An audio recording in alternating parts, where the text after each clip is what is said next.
Good morning, everyone. Michelle Lee here with Athena Rising Now, and I help visionary, ambitious women bust through their financial glass ceiling and skyrocket their self-confidence. I hope you had a great holiday yesterday. I'm super excited to be here with you and share this very important story with you. Today, I'm headed to Australia for 10 days, and I never knew I would be going to Australia, but as I look back over my life and some synchronicities that occurred over the past, of course, it makes complete sense that I'm going to Australia. Good morning, Kim. Thanks for stopping by.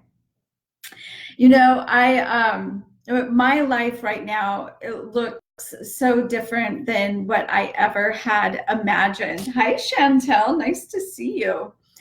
Um, but my work has been for over 20 years, 23 years, and transforming women's experiences in their life. It started helping women use hypnobirthing to have absolutely painless childbirth. So when I learned and I saw such great results in women having painless childbirths based because they were taught to have painful childbirths, I thought, what else have we been taught? Hey, Sylvia, that is not the truth. And so I went on, and my work has evolved. And today I'm going to Australia with my coach and mentor and 5 of my colleagues. And, you know, last year I joined my coach's program called The New Code.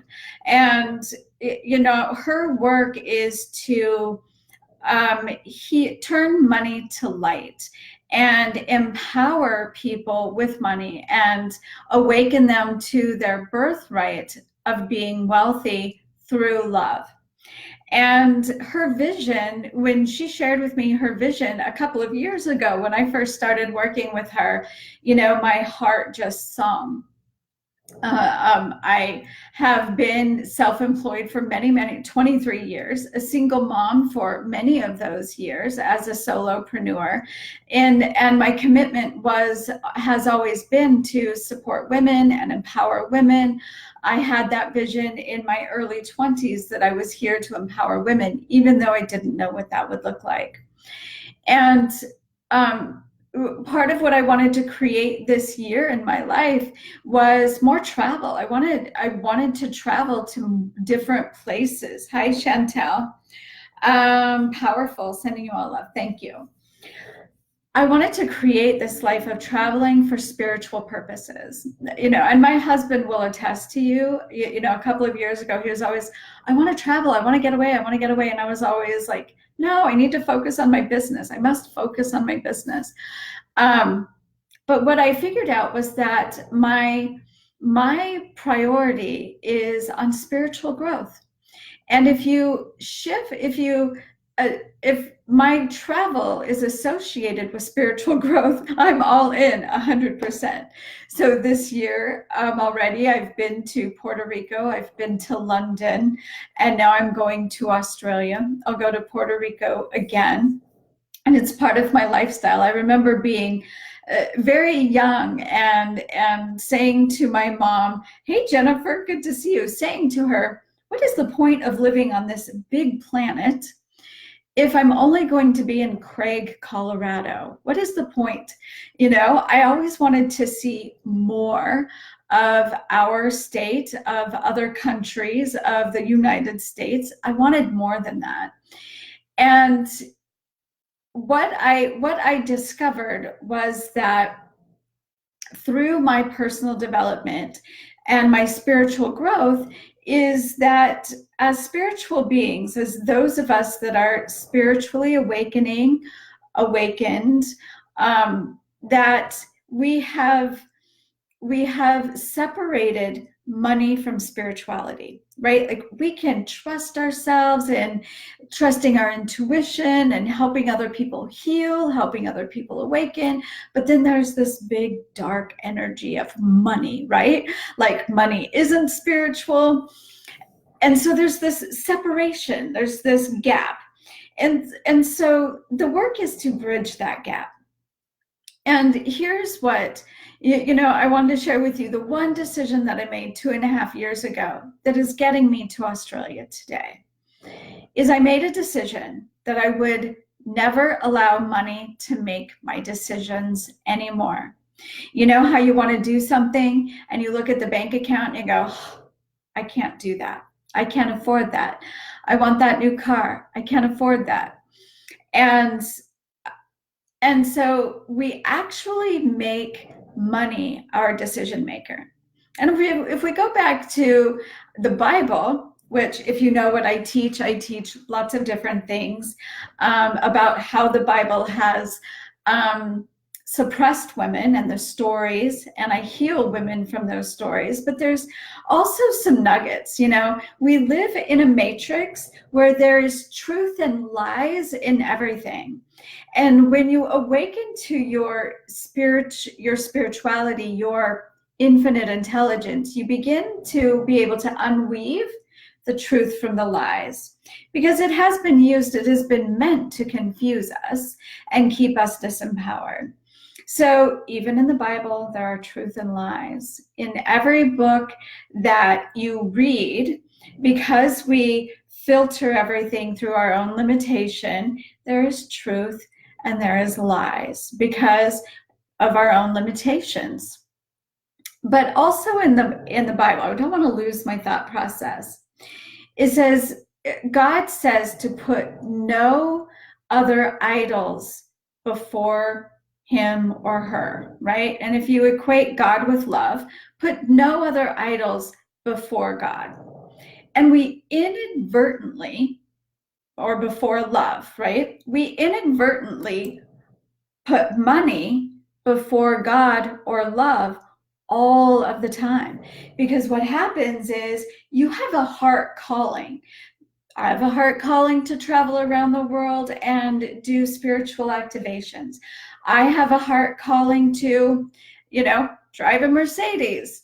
And when I decided that I could drive a Mercedes, that I was going to go find out what it would take for me to own a Mercedes, then I learned that by owning a Mercedes and letting go of things I didn't want to do, that I actually saved money by trading in my car and giving up an office that I didn't want to have. I wanted to work from home. I actually saved money doing what I wanted and got my Mercedes.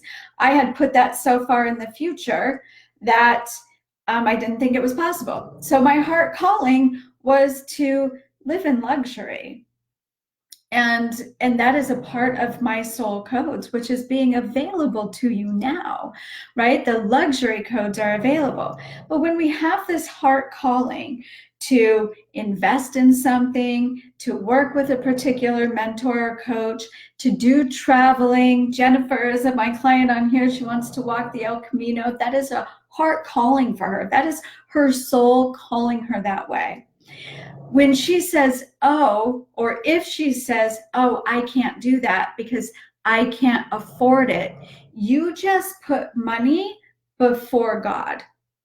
You just put money as your God, because that is what is contributing to your decision-making process. That is how you're making your decisions. Do you get that? Do you understand that? If this is making sense, give me some thumbs up and some hearts, right? Let me know that you're getting it. Hey, Kiana, nice to see you. Jody, you're here. Good to see you. Esther, thank you for being here. So is this making sense to you? That when you make a decision based on your bank account and not based on your heart calling, your pulling for you, that you are actually making money your decision maker. You're putting money ahead of your heart's calling. So you're putting money before God. Okay? So the decision I am making, good, Jennifer, you got that.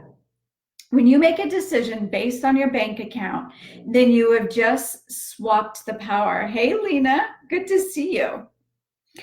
You just swapped what has power in your life. Do you follow your heart? Do you follow your God calling? Or do you follow your bank account? And the decision I made 2.5 years ago, and I remember the moment I made it. I was standing in front of the mirror, flat ironing my hair, right? And what was going on in my mind is I wanted to give a gift of working with one of my mentors or coaches to a very important person in my life.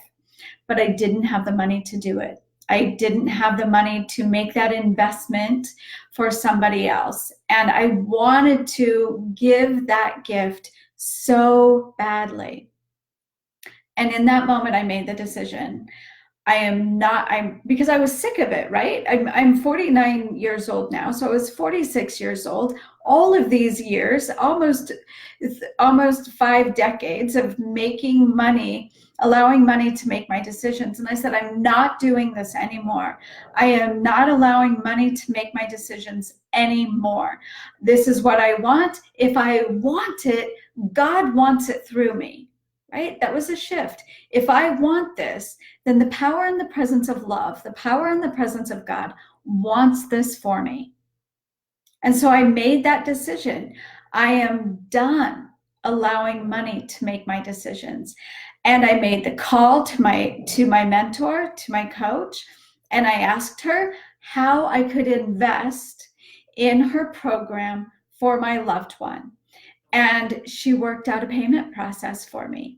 She worked out a payment process for me because I did not stop at the money. I didn't say, oh, I can't afford that. Stop.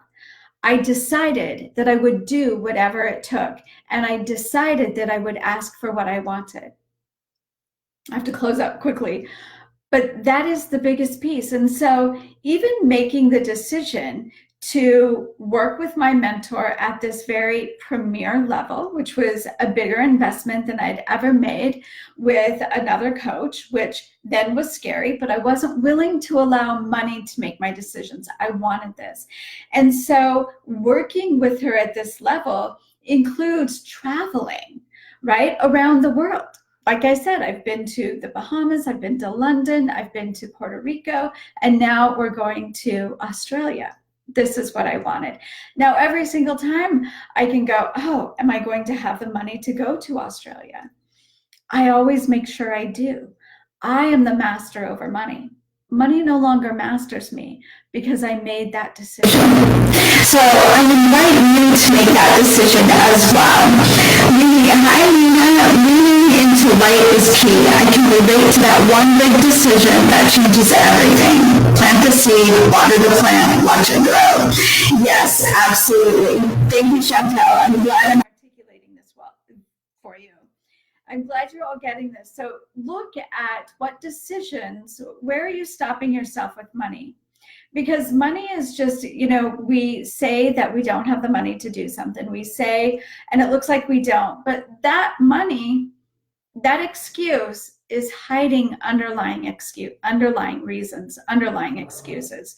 Worthiness, what will people think, fear, all of that is underneath the money. So when you stop allowing money to be the reason why you don't do something or the reason why you do something, when you stop allowing money to make your decisions for you, you get really connected with what's beneath that, which is what's really stopping you. So I hope you will follow me. I will be doing some Facebook Lives or some videos anyway from Uluru and from Alice Springs and from the Gold Coast in Australia. We're going there to activate the wealth codes in that part of the planet, which of course will go around the entire planet. And my work particularly is activating the Sophia luxury codes. Yes, our needs being met to overflowing. You get to receive and have what you